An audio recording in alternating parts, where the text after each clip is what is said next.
Welcome back to Monday Mornings with Max and Mike. Mike, excited to see you. You're looking well. What's happening? Oh, my life has gotten incredibly boring and I feel amazing. Wow. Tell me more. Yeah, this is the point where people just, move on to the next show. Um, I've Great been, teaser. What a hook. I, I've been going to bed early. I've been on a sobriety kick. I've been waking up early. I've been, just journaling and working out and uh, working and really, you know what? I'm really enjoying it for the first time in a while. Weekends don't mean anything to me. Oh, you've Yeah. reached the promised land. Yeah. Yeah. It's just every day is so enjoyable. Like, even though Sunday may be farmer's market and a birthday party and, some Hmm. sauna time, I don't look forward to that any more than I look forward to Monday morning when I get to work on, marketing strategy and copywriting and all the fun stuff of business. That sounds fantastic. What was the Yeah. catalyst for all this? You You know, I seem different. I What think what cuz that's what we all want to know, right? If you're listening to this, I'm listening to this, we want to know what takes you from 0 essentially to 1 in this well, direction. there's a few things. One is I haven't traveled and it's been about 6 weeks since I've traveled. So not even for the weekend. I've simply been at home. And for me, where I am traveling normally a couple times a month, for me to have 6 weeks in one spot uh, makes it to where, when I'm traveling a lot, it's like there's always like getting ahead and catching up for the travel. And so it ends up being, having weekends that are pressed, um, you know, a night here or there that I lose a little bit of sleep. But 6 weeks stacked in a row of, no major events going on and just being able to relax has been really great. So that's one. Feel more rooted maybe? Much more rooted. My fiance has really challenged me in the last couple months, and that's actually been good for a lot of growth for me. So I've taken on some new. Yeah, I see some room for improvement in myself, and choosing to just take it right on immediately, and watching some progress there was nice, creating more peace, and also a lot more progress. Like I'm not. I don't care too much about the details, but she does, and so the her detail orientation has helped me become more detail oriented, and I've noticed a lot of things that have, I got a lot of um things left undone, so getting a lot of things complete and she's making sure that it happens. And I've in fact, just an hour ago I was thanking her for it. uh I don't think I've ever had anyone, put the screws to me before. Actually, I know I haven't. I mean, military aside, um, I've never had Military anyone. was nothing like this. Well, it's different to have the screws put to you from a place of love than from a Mm, place of, punishment if you don't do mm. the thing. Um, so that's a piece, and two other things that I can really focus in on here. One is doing the Artist Way program. I'm like 5 weeks into that. So the biggest, I think the biggest thing that's really been beneficial to me is 45 minutes of a pure stream of consciousness journaling. That's helped create a lot of mental space and Mm. then playing a lot of the board game of Onitami. I Hmm. play, 2 to 10 games a day. I've been on I've been playing this board game, very high strategy, uh, like very engaging for I'd say minimum of 20 minutes a day up to like 2 or 3 hours a day. Just been on a tear with that, and I see that the combination of journaling and playing the game the journaling has helped create a lot of space, and then the game is create a lot of practice for my mind to be thinking multiple steps ahead, looking at potential risks. And I've noticed that my overall strategy, my ability to strategize in business, and the enjoyment I get when I'm planning uh, what needs to get done is way up. So I've been treating things more like a game, and yeah, I would say those are the things that really contributed to a lot of happiness for me right now. Even though there's, I would say, not a lot of external excitement. I definitely have some exciting things happening in business, but nothing that's like I've had things go better in business before, and I wasn't this um, happy about it. So, yeah, Sounds nice. So you yeah, have the love of a good woman who is pushing you to grow, and you are doing this stream of consciousness journaling and playing that board game. I tried a few rounds of that board game, by the way, yeah, after you recommended it. I found a way you can play it online. It's pretty straightforward. very. There's definitely some you have to be aware of how that card that gets passed back and forth can be used by you or by your opponent. So basically, to me, it's like a chess game, but you can only move the way a card that you're holding says you can move one of your pieces. So what I find ends And up that card's happening is always sometimes changing. right, and so sometimes you'll hoard a card and not use it just so your opponent cannot use it. At least that's what I noticed right away. Yeah, that's one part. Yeah, that's Um, that's one part. Yeah, you got to you. it was cool. I enjoyed it. I didn't like it as much as Go. I played I played a few games online, but I'm full on a Go addict. All right, It I've is never great. played Go. Tell me about Go and why you prefer it, and because sometimes Ashley gets frustrated with me with the Onitami game, so I'm curious if maybe she'll enjoy Go more. Well, the best thing I can say to do is start with a 9 by 9 grid instead of the 19 by 19. Go is an ancient game of territory and capture.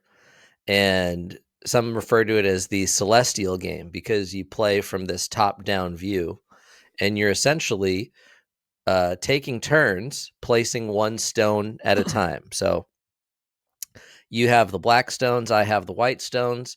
Black goes first, you place a stone, I place a stone. You place a stone, I place a stone. If you surround someone's stone or group of stones with yours, you capture them.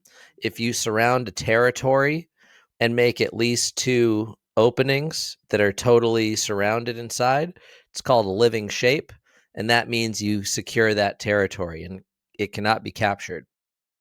And it is the last game that AI, or I should say machine learning software, was able to do better than humans. For the longest time, chess software could already beat the best chess players. I mean, that was really long time ago, but Go has such a tremendous level of complexity and probability trees that spawn from every time you place a stone that it's all about knowing when to yield, knowing when to penetrate, knowing when to expand or play defensively. It's really a beautiful game. And it's one of those things that at least in my experience, once you try it out, you and I play chess occasionally because I think that's kind of fun too. 8x8 grid, and there's a little more. The fact that the pieces move in a chess game adds a nice little spice to things, but the pieces do not move and go. You just take turns putting these round stones on a board, and whoever ends up with the most territory wins. And if you watch the professionals, it's like a 5-hour mind wrestling match. It's really intense. And both of them are trying to guess what their opponent is going to do 20 to 30 moves later. And it's really incredible, and it's the perfect mm, representation of cost benefit, risk and reward, and efficiency. Because if you place your stones too close together, it's going to be really difficult for your opponent to capture them, but you won't secure a lot of territory. And if you Right. place your stones too far apart from each other, you leave a lot of openings to be cut Well, off. similarly in Risk, you know, Mm-hmm. yeah, you can try to just hold on to a continent, but you got to expand at some point. But every time you expand, you get a little thin. That's yeah, and actually in Go, that's the phrase they use: is you play either too thick or you play thin or more lightly. Mm. It's a really beautiful game, and the documentary about AlphaGo from DeepMind was very interesting. I think it was really fun to watch. Very, it's really cool, and that's there are so many applications to other aspects of your life too. I think the most obvious are business and investing, for example, because you invest a stone every single move, and you might even sacrifice a couple of stones on purpose to secure something in the bigger picture. And then the same thing is true with how you invest your money. The same thing is true with how you invest your time into which exercises you're going to dedicate your time and energy to. It's really special I have to give it a shot. How long does a game take? as long as you want it to. If you start with a 9x9 grid or even a 5x5 just to learn the dynamics of how everything works, you can play a game in a few minutes. The So if I play with a I kind smaller of grid, I might we could finish sooner, I imagine. okay. Unless whoever you play with, I'm guessing you're going to play with your fiance. If you guys start with a 19x19 grid, you'll both be very exhausted before you ever finish a game. Yeah, that's not It's gonna work. quite no 5x5 more than enough. 7x7, 9x9, and you can build up from there. Just to learn how the dynamics of the game work. Cool. I have to give it a shot. Yeah. I'll But report if you back. get addicted, it's not my fault. Yeah. I don't know. I don't have So, much of an addictive personality, so I think I'll be okay. speaking of addictions, have you replaced uh, any of your previous behaviors since your sobriety with something else? Um, no, no. I'm also on a media fast. So I've been on a media fast for shit, Over maybe a week? 11 days. Okay. So um, yeah, yeah, because I'm on a media fast. It's really easy to be off screens by 8 p.m. So the Hmm. rule for I set for myself is no screens after 8 and dinner, no food after 8. So dinner, try to sit down by at least 7. So, and around 8 it's like, all right, not consuming any content. Let's play a game, drink a tea. All the lights are dimmed in the house, and then by 9 it's Hmm. like, oh, let's go to bed, and then fall asleep quickly, up early. Um, no, I have trying to think because most people do replace it with something and they're unconscious of it, but nothing's occurring to me right now. It's pretty cool. Yeah, Awesome. yeah. It Eating can be cleaner done. too. Oh yeah. So it's a lot of times when people stop and they go into sobriety and they're like, oh, I'm going to stop smoking weed or something, then or drinking alcohol, they'll replace it with sugar or something like that. Would you say that your goals are a little more concrete now also? I think just to speak as an outsider looking in and your friend, it seems like before there was this somewhat amorphous sense of success and financial and professional and all that stuff. And now you have what seems to me like pretty serious clarity about starting a family. And it Yeah. seems like that might be the actual fire for all of these smaller decisions. Oh yeah, I would agree.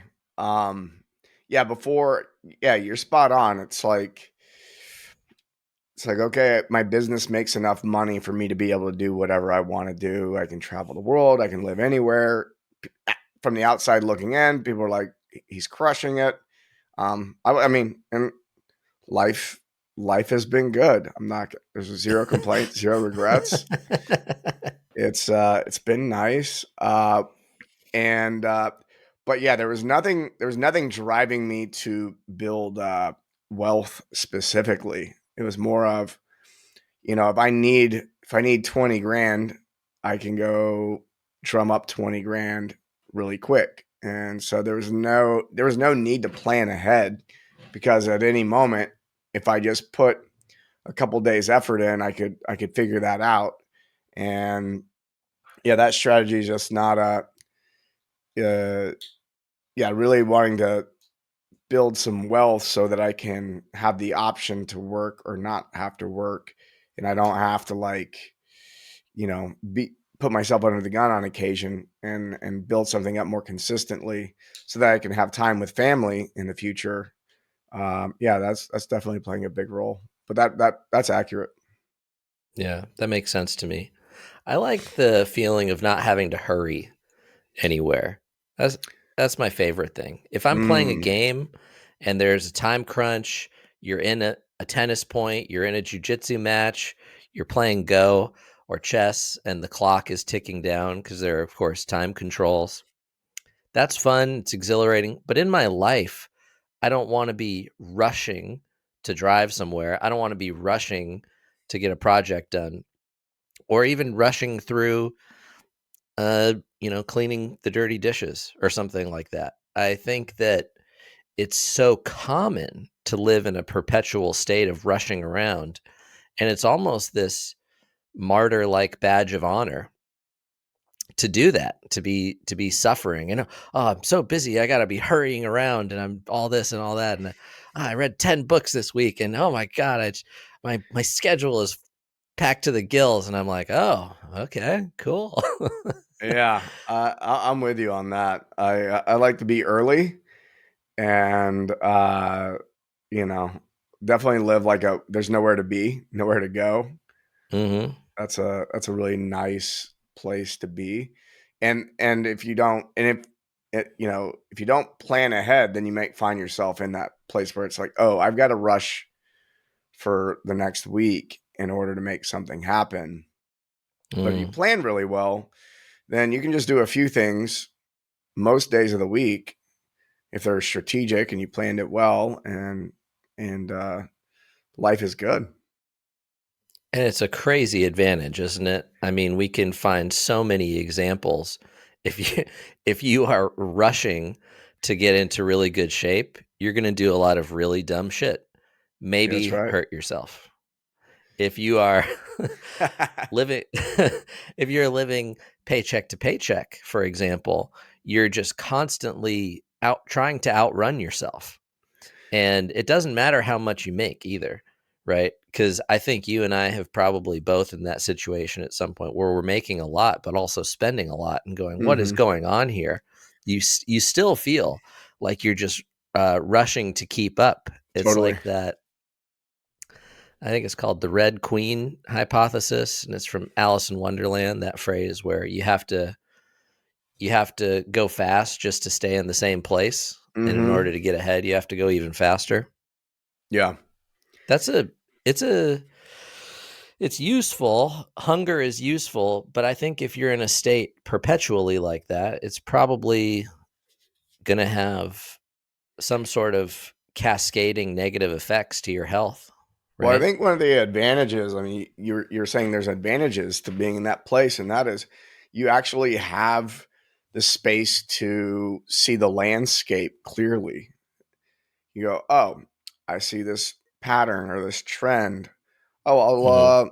I'll just position my business to take advantage of that. Okay, Mhm. cool, done.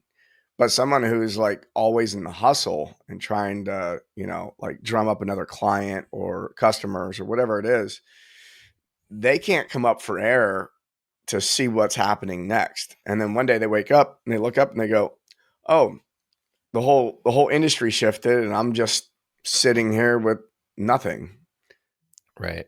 And the It's person kind who of I yeah. It's kind of like if you have one person who only has 1 day's worth of supplies, and they can walk for 1 day to get another 1 day's worth of supplies.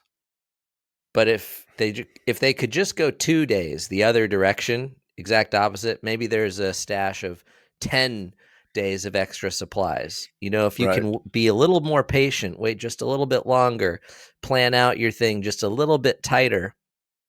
It's uh that's how you get people who are able to build a town or develop a real estate area.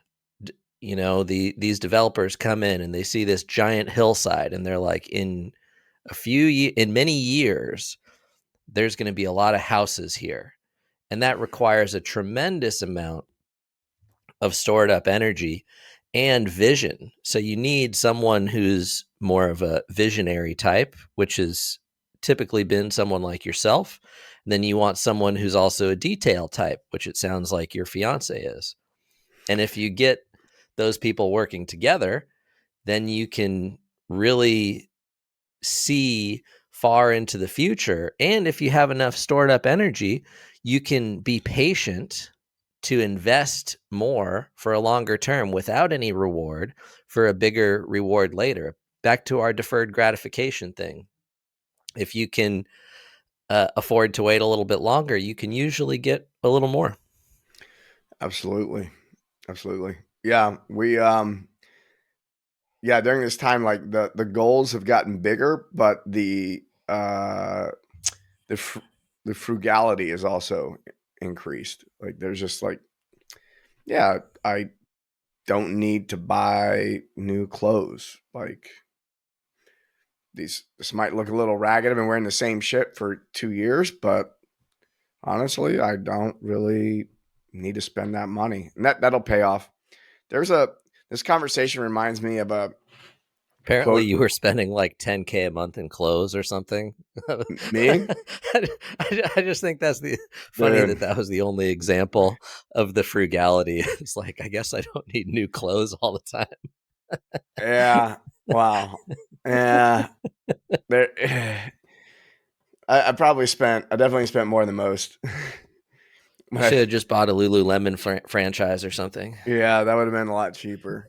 Uh, the there's this quote from this guy. He's in the 9 figure range of wealth and high 9 figure. Like he's approaching that B. And he said one day, he says, think in decades. And I heard that in 2017, and I've been meditating on it ever since. And it makes sense when it comes to fitness because, like you were saying, if I'm getting ready to compete in a competition in 12 weeks, which a lot of athletes, they choose things that are 12 weeks away, and then you're in a hurry to prepare for that, the possibility of getting injured is really high. and your overall success over a long period of time is going to be diminished. If you're always preparing for 12 weeks from now, in 2 years, you wouldn't be as fit as if you spent the 2 years just preparing for what's going to be happening in 2 years.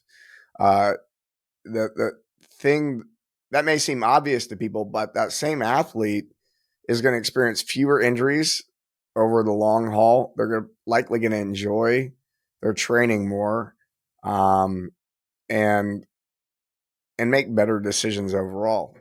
And so, And they'll make better use of that 12-week prep period because they won't be trying to make up for lost time trying to achieve things that can't really be achieved anyway. that's right. Just physiologically, you're not going to harden your bones and build a lot more ligament and tendons in 12 weeks. That's just not how your body works. Maybe a little bit, but it's really more for sharpening things up, improving your endurance, improving your skills. The legwork, if you'll pardon the pun, should be done over the very long term because that is going to compound, right? Yeah. And if you don't do it for a very long time, it doesn't have a chance to compound. That's how I always talk about putting deposits in the strength bank. You just need to deposit a little bit with a higher frequency and it will continue to compound. But if you quit for a while, it atrophies, right? Yeah. The the one of the things that I took away, I was hanging out with my friend Mark England in regard to the decades, going back to that, is we set 50-year goals. And I know, like, Be coming up, alive. Be com- alive and well. coming up with a 50-year goal can be very difficult because most people, their goals are, man, I think most people's goal is probably, a week away. It's like, all right, I just got to get to the next paycheck. Or, I just got to, my goal is to cover my bills this month. And so most people don't even have 1 year goals. But usually when people are running a business, they have a 1 year goal. But their ability to even see out 3, 4, 5 years is really difficult. 10 years starts getting ridiculous. And then 50 years will break your mind. And so I really went into it and I go, okay, let's set a 50-year goal. So I set a goal of 10,000 total interviews in 50 years. I And thought you said you weren't going to do interviews anymore. well, I'm taking a break right now. Oh, okay. He told me last week I'm not going to do interviews anymore. My new goal is 10,000 interviews the next week. Make up your fucking mind.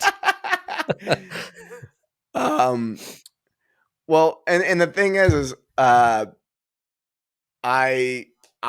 it can take a break right now because I know that I'm gonna pick it back up, and the the goal is to create 10,000 high quality interviews, and I haven't been happy with the quality of content I could put out. Um, I want to do really high quality video. I want to produce. There's a lot of things I want it to be, and you and I still have this show every week, which is not counting towards the interviews, of course, but it is keeping me sharp. So the idea is I'm still doing interviews in 50 years. I'm still learning in 50 years. Um, and every day I know that even if I'm not conducting the interviews themselves, it's not about necessarily trying to get the volume of that many interviews. I have in my mind that I'm going to be doing that. And so I do things to stay sharp. I do things that that sits in my mind as, oh, okay, and I identify people I'd like to interview, and I'm thinking about it all the time. So it really really helps. Also, a goal of living to 170 that impacts how I behave in the gym. I rarely push it to a threshold of injury. And, like I tweaked my shoulder a couple months ago, but it really wasn't that bad of a tweak. It could have been a lot worse. And if I was trying to prepare for a competition in 12 weeks, it probably would have been. But there's something about that thinking in decades and 50-year goals. And to be honest, Definitely gives you something to look forward to. that 50-year goal of like 10,000 interviews is really just like doing interviews and podcasting was the most exciting thing for me when I set that goal. And I just wanted to force myself in the exercise of doing it. And I think a lot of times people are afraid to set a 50-year goal because they're like, well, what if I fail? What if I don't do those 10,000 interviews? Is that And different than any other goal, though? I mean, I think people don't set goals because they're afraid to achieve them regardless of size, almost. afraid to achieve them or afraid not to achieve them? Certainly both, but more so afraid not to achieve them. I think less people suffer from the affliction of they're afraid they will achieve them. It's like that old phrase about what's better than unanswered prayers. You want something so bad and then you don't get it, and then it turns out that was the best thing for you. Right. Yeah. I mean, if I think people are afraid I'm of just not reaching their thinking, goals if they're not their own goals. Like, most people are setting goals for somebody else. And I think deep down they know that when they reach it, that they're going to be disappointed and it's not going to be as satisfying as what they're thinking it will be. I think that's why a lot of people don't reach financial goals, is because deep down they know it's not actually going to make them happier. yeah, that could be. I mean, a 50-year goal, it's so unreasonable. I love it. And it has to be. It's like that phrase, the world is only significantly changed by unreasonable men, right? The reasonable thing to do is ask yourself, am I hungry? I am hungry. I'm going to go get some food. It's like the Winnie the Pooh, basically. He's a Yeah. Zen master, and unless he's in pursuit of honey or eating honey, he's like, this is fine. I'm just here and it's all good. Chilling. Right. Yeah. So how do you harmonize those two things? Because I would imagine that thinking 50 or you said you want to live to 170. So thinking 130-ish years into the future, how do you stay present during that? I think you have to forget about it. Like the well, one of the It's like a cognitive dissonance. Okay, self, we got to forget about these 50-year goals and just play a board game, so I can okay? eat. Yeah.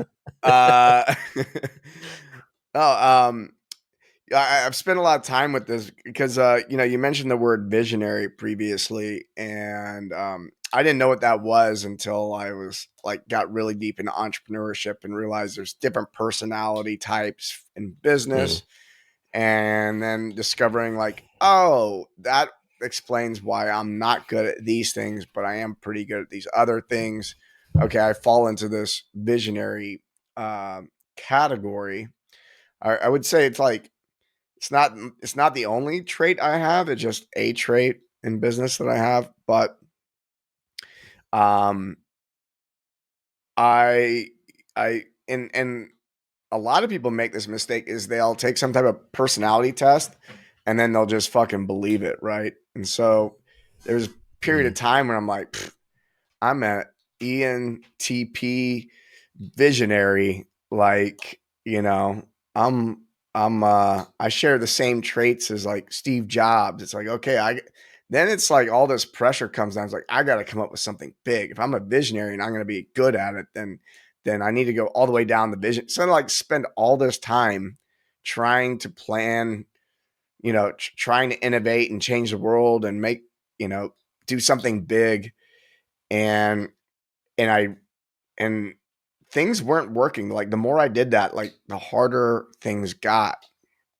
And I The realized task keeps growing just out of reach if you do that, in my totally, experience. Like my totally. garage is full of inventions that have never seen the light of day, except for my friends and the people at the gym. And Yeah. it's so many things. I'm like, this sucks actually.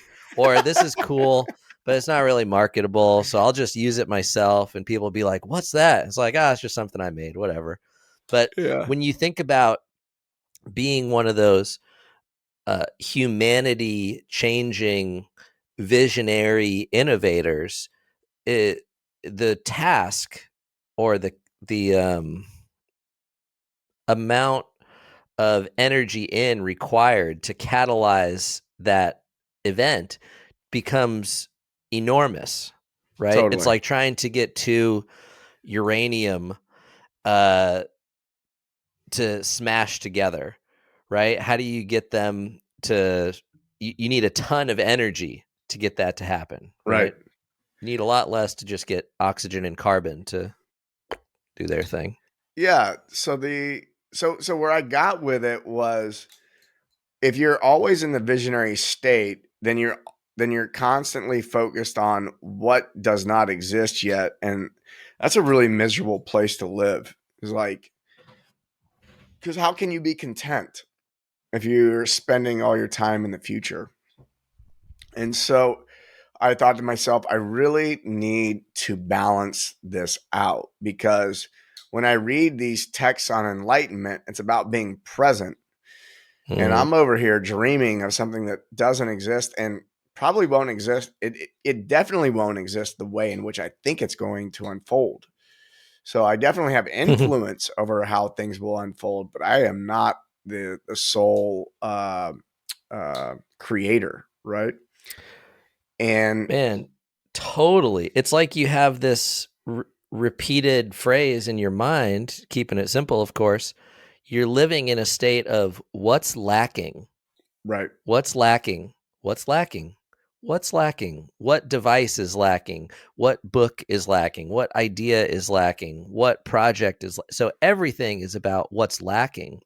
And that is a very important role in any cooperative group, whether it's a company or a tribe or something like that. But it's uh, not that cheery, perhaps. it's not that good for your emotional health. No, no. And that's why a lot of these people that fall in this visionary category of entrepreneurship, they're tend to be bipolar or have like manic depressant episodes, and these are very common traits amongst high performers. I think a lot of people are embarrassed to like even admit that they're having those types of psychological issues because they Yeah, I bet. associate it with being a low performer. Um, but a lot of high Or performers, weakness. yeah, Yeah. yeah. So I sat and I go, okay, I'm studying all this spiritual text, and if I'm going to be happy, then I need to be present. So I started thinking, oh, I've been spending 50% of my time trying to envision something greater, but I really don't even have the present capacity to move the ball because I'm spending so much time in that dream space. And so it's like, okay, 5% of my time is in visionary state. And then 95% of the time, I'm present with the process in which I'm currently in. And and over time, that's just it's like there was this, it's like I had to set aside time to be thinking about the future, and then I needed to set aside time to be in the process. And over the years, it's kind of melded into this. There is like no one or the other. It is this. I check in every morning with where is it that I'm going, uh, and I double check the strategy on how to get there, and I have the list of things that need to get done this week and the list of things I need to get done that day. And I am very content just doing what it is that needs to get done that day, knowing that it's moving me there, but also content with exactly where I'm at right now. And holding both of those things simultaneously is a skill. I mean, I've worked with so many clients that, if I could just get them there, they would be highly Yeah. successful. But that's a lot of work. It reminds me of navigation in general. So, in order to navigate, you need a lot of stuff. But to put it simply, you need to have a destination, right? So you would need a map probably to get to that destination, and you would need a compass. And if you're walking on the trail and you're staring at the map the whole time, you're not really present with your walking. And if you're walking on the trail and you never look at your map or compass, you're probably going to go the wrong way. So finding that right blend of how much to revisit the compass to make sure, are we on course? How much to revisit the map and make sure, hey, is this destination even where I'm actually trying to get to? Because it can change, right? Well, yeah, and And then being in a yeah, flow when you're en route and enjoying the journey and not becoming seduced too much by that destination, which will ultimately not satisfy you, right? I mean, yeah. maybe it will. I don't know. My thought is you'll want to think of a new destination pretty quick once you get there. Well, I like what you said is like the destination can change, and I think that that's a that's a that's something that most people.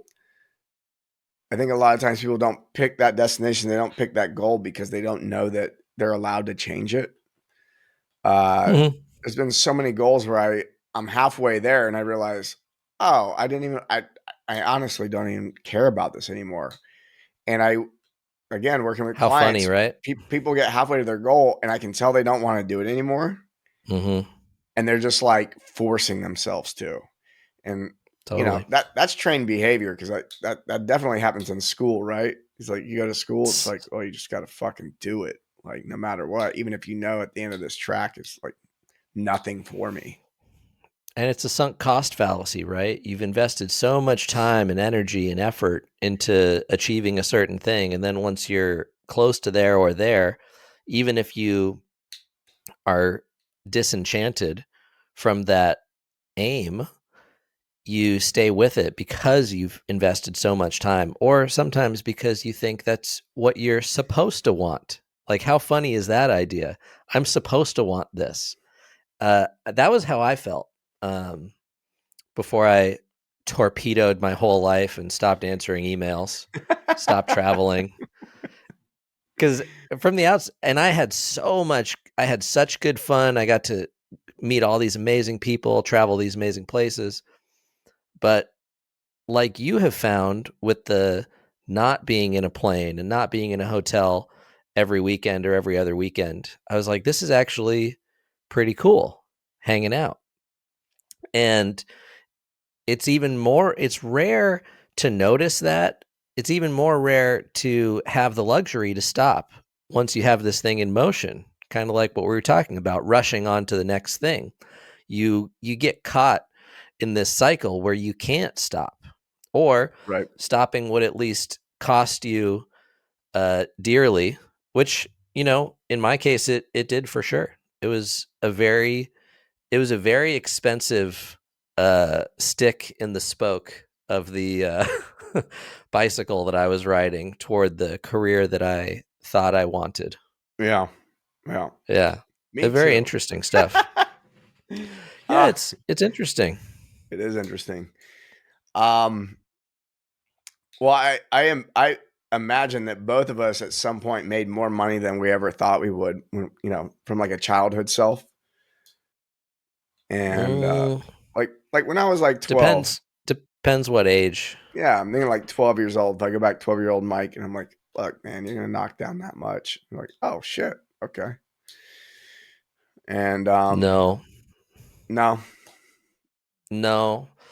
I mean, I had the like chip on my shoulder from pretty early on, and I was super unwilling to be in a situation where I was going to get foreclosed or evicted or something like that. So I always knew I wanted to have a certain amount before I turned 30. And that was just so crystal clear in my mind that mm, I never spent frivolously until I got to that point when I was about 27. yeah, And then things got very frivolous very fast. yeah. I was my buddy from Sweden, super good friend of mine, Joachim. He comes over and we basically he came and visited for like 3 weeks or something, and our like gang name was 12-year-olds with credit cards. Oh, Just dude, absolute animals. when I It was was so living funny. in Encinitas, when I was living there and I was hanging out with there's about a crew of about a dozen of us to hang out, and a friend of mine would and I would joke around that we're basically just college students with money, Yeah. just throwing parties on the weekends and like doing all the stuff that you wanted to do in college, but you couldn't quite afford it. And Hmm. yeah, that's what it was like during that period of time. Well, Adults are just big kids. I totally. really, this one of my strongest beliefs is we think there are these like magic things, some sort of magic that happens once you turn a certain age. You're like, I'm 25, I'm in the car rental phase of my life. It's like, no, dude, that's a baby. Probably with unresolved trauma of some kind, certainly poisoned by the culture and school and stuff like that. It's such a rare person that isn't totally mind fucked by the time they're an adult. Adult, Totally. right? In quotation marks. What does that even mean? It's just they're an older kid. Yeah. Well, I've said my definition of adult on the show before.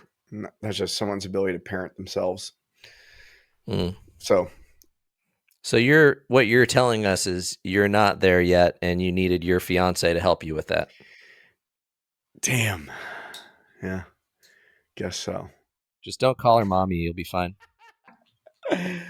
Uh, Uh, um, this is why Mike thinks that these conversations sharpen him up, because I'm just attacking him all the time. dude, I that's when I do best. That's when I learn most. I need a threatening adversary in order to get sharp. The people who I'm are flattered, really. the people who are agreeable, like agreeable people, are not fun for me. I need Yeah, I look disagreeable like a people. threatening adversary. Yeah, it's Disagreeable true. and threatening adversary. Perfect. Just like every teddy bear should be. Yeah. All my best friends, threatening, threatening adversaries.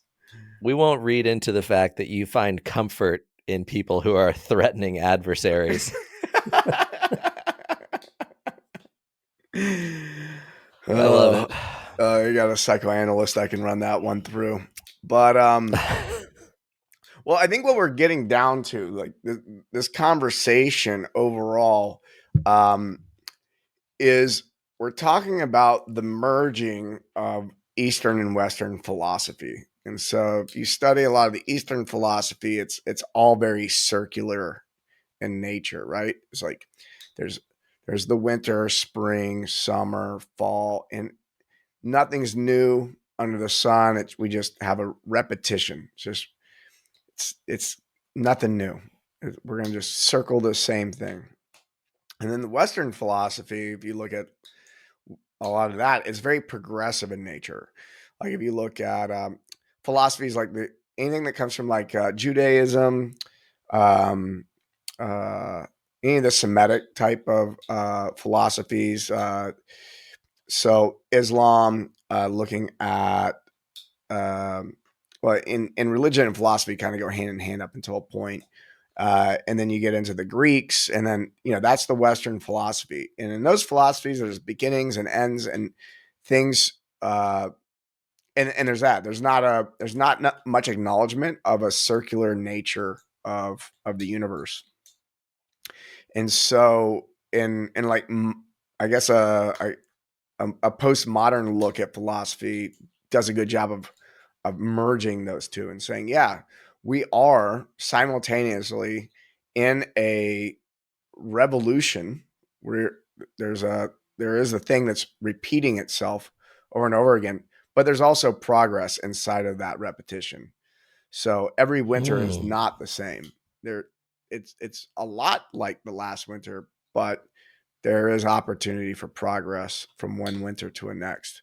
And so being able to be present with both of those things, I think is helpful. But a lot of like the American mind is very progressive in nature. And I think that's why a lot of times when people in American culture find yoga or Buddhism or some of these Eastern philosophies, it's so relieving because you grow up in this whole thing. There's a beginning and there's an end, and you've got to keep doing better, and you got to keep growing and this and that. And then they find Buddhism, they go, oh, I could just stop. There's nothing new happening here.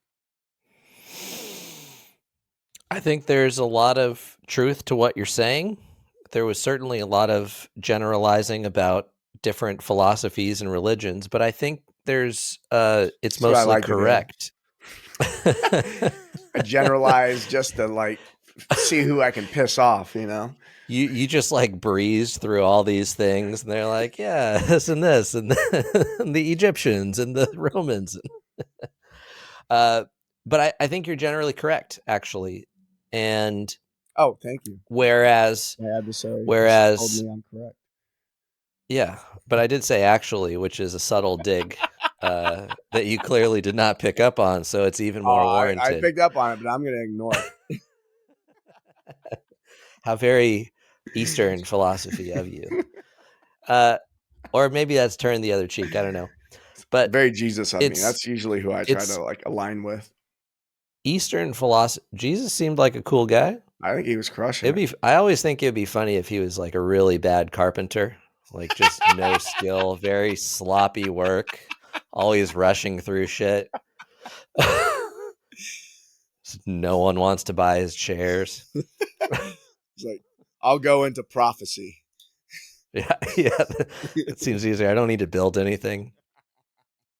I don't know if this is blasphemy, but it's fun all the same. The Eastern is very reasonable. It's about living in harmony with nature. And the Western is more about manipulating ego, self, whatever, to further dominate the world around you. So it's very much like they are at odds like that. And I think what you said is really valuable, to be able to borrow from both of those. Take someone who is not too set in their ways, which is another powerful skill, which is anti-ego, essentially.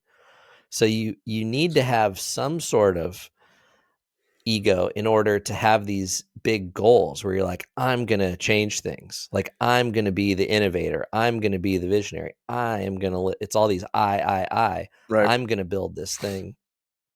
But if you're always there, it's probably going to be very sad. And maybe not for everybody. I think some people probably thrive in an environment like that. But if you can accept what's going on around you and take some of those Eastern teachings as well, you'll probably be something like a demigod among the rest of the population. So I'm going for 50-year goal, demigod. I can dig that. Why not? I mean, it all depends on your definition of God. I think I'm God. I think you're God. But the people who are really crazy are the ones who say I'm God and no one else is. That's the tricky. It's totally cool if you say I'm God and so are you. But if someone says I'm God and no, you're not God, that person's out of their mind. That's probably the only difference between being really Zen savvy and being crazy. Yeah, I see that happen with people get really heavily into psychedelics. They're like, a lot of times people go through the Christ phase. Like, oh my God, I'm Jesus Christ reincarnated. It's like, whoa, whoa, whoa, whoa, slow your roll. Like, that's an interesting perspective to be holding right now, but just don't tell anyone about it for a few weeks, because that might pass. Let that marinate a little. Yeah, don't go out there. Don't go recruiting disciples. It's not going to end well. But uh, Need to let that identity cook a little bit longer, I think. yeah, yeah. Well, um, yeah, I think that like people use a lot of psychedelics, and being someone who's used a lot myself, I can speak to this. Is like it changes the psyche. It softens the psyche up, and when it softens it, or we could call it psyche ego. I kind of like using the word psyche instead of ego Hmm. because ego carries so much other definition and different definitions for different people. But Hmm. it really softens it up. And sometimes people soften up their psyche and end up with with illusions of grandeur, right? Like they're like, oh, Mm-hmm. like I'm the one that's supposed to be leading. I'm that. And then you have like on the other side somebody who doesn't want to do anything or doesn't, just Mm-hmm. it's I find that very few people hold it really well who use a lot of them. And yeah, it's a very interesting thing to witness. Those are some interesting extremes also.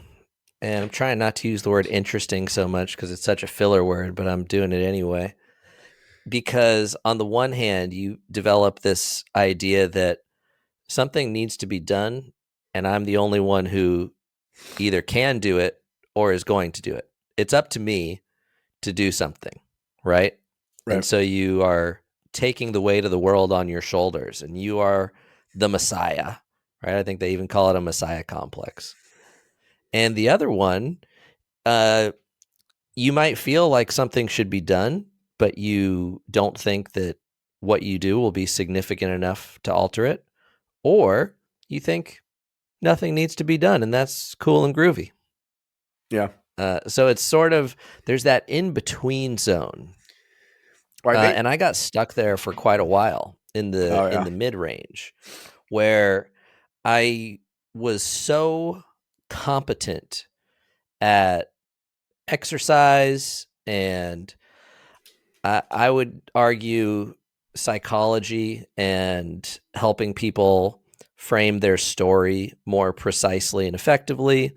So, working with people from a mental and physical standpoint, but mostly on a one on one basis or through books, which is sort of an expanded one on one thing. And I got so good at that, but it started to feel like a drop in the ocean for what appeared to be more seriously grave problems, right? And like we were talking about before, I am a very contrary type of person. If you say something, my first thought is, what's wrong with that thing that he said? And Why we're friends. yeah, exactly. I don't know which one of us is more depraved, me for doing it or you for liking it. But I'll so run it by the you look therapist. right. So for a while, I was just I was just on this tirade against not a tirade. I felt like the biggest problem was school, the way people are schooled. So with kids, and I'm like, oh man, it's so bad. And then I thought the worst thing was, well, it's the law. The law is what's so bad, and it made helping someone feel better about themselves and become more athletic and feel less pain in their body seem like it wasn't very significant at all. Like what's the point of that when uh we're robbed to fund child abuse and kill people in other countries? It just didn't seem like it was uh significant relative to that. So I just kept looking, well, what's wrong? What's wrong with that part of that? What's wrong with that part of that? And man, we could talk about the last few years, the absolute assault on people's attention and psyches and sense of self. But I think that's that middle ground between I'm the Messiah, I must do something no one else can, and nothing needs to be done. nothing will be left undone. Yeah. Yeah, there's I think that one of the things that really helps with that is being real with your like being real like being present with the reality of your own contribution, and also looking at how other people's contributions are making an impact, and just being present with exactly what kind of impact that you are making from moment to moment.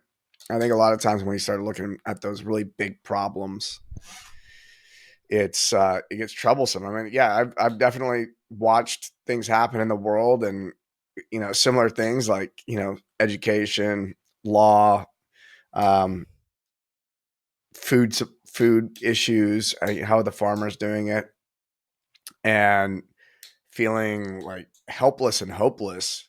For it's like, well, none of it matters, and you get in this nihilistic state. But Mm, I think that the key is to focus on what is happening versus what's not happening, uh, mm, and that and things that are happening that you can validate with your own uh, awareness. Like, I actually have people coming to me and thanking me for helping them. Like you were saying, like get out of pain. And if our attention is on the impact that we're making individually in the world, and we're not thinking too broadly about what's wrong with all these other people, then I think that's like a place where you can be both effective and happy, and not so nihilistic. mm. In my case, I just do what I find fun and puts me in that flow, and then I share that, and that's where I'm at. Because if I try to dedicate myself to resolving the horrors of public schooling, law, and all this other stuff, and media manipulation, and the Fed, and all that stuff, whatever. I mean, I've written all this in a journal so I can release these and be like, this is stupid, right? Like, kind of just tracking for my own sense of logic. But if you live there, you'll drive yourself crazy. So you might as well just do what you like to do and share it with people who want it, and then take some of that Eastern acceptance, right? It's like the serenity prayer, even. What's that? God grant me the serenity to accept things I can't change, the courage to change what I can, and the wisdom to know the difference. Mm. Solid. Mm-hmm. Good advice. Mm-hmm. Yeah. Hmm. Well, this was fun. I think, yeah, wrapping it up with a serenity prayer is pretty much. I don't know if there's anything to add after that. Yeah, that's East and West in a nutshell. Yeah. All right, Max. What do you wanna leave the people with? Nothing. Perfect. Go check Max out at maxshank.com. And come visit me on Instagram at Mike_Bledsoe. By the way, someone did DM me, Mateo DM me, and he said that he sees life as a jiu-jitsu match. And that sounds like a hard a hard way to go through life based off the podcast we put out last week. Uh, he says I'll just read his thing. He goes, replying to the latest podcast, I see life as a BJJ fight, which I imagine is a mix between a game and surfing. There are rules and techniques, and is also pretty random. What matters is your reaction, plus the belt system. The more you fight, the better you get, and you can still get beaten. I like that. That's fun. Thanks, Mateo. Yeah, yeah. All right, y'all. Love y'all. See you next week. Love you, Mike. Love you guys.